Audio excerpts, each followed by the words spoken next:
xibaar yu wér te wóor ca tàng ba abonnez-vous pour ngeen di mën di jot suñuy vidéo.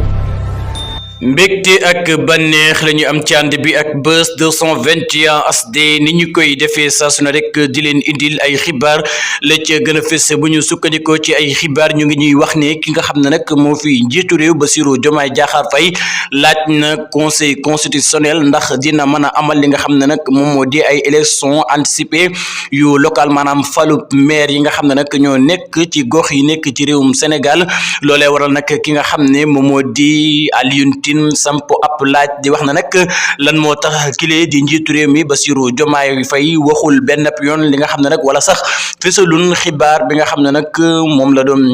gëstu foofee nga xam ne moom moo di ca conseil constitutionnel loole nag di kadduy kile di Alioune Tine la mu bëggoon daal moo di ki nga xam ne nag moom moo di njiitu réew mi Bassirou Diomaye Faye wax la nga xam ne nag conseil constitutionnel wax nañ ko ci élection anticipée yi nga xam ne nag fas yéene na ko amal ci local yile kon nag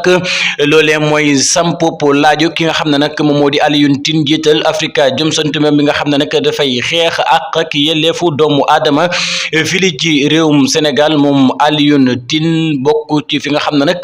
moom moo di société civile bi yooyu les kaddu la daal di yëkkati ci pass tweetam di wax ne lan moo tax ki nga xam ne moom moo di Bassirou Diomaye Diakhar Faye fësalul benn yoon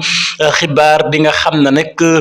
conseil constitutionnel tontu na ko ci élection locale yi nga xam ne nag bëgg na koo amal ci 2025 bile kon nag moom Alioune Tine loolee rek la daal di bëgg ki lay di njiitu réew wala sax nguuru ko Pastef daal di fësal mbir mu ni mel.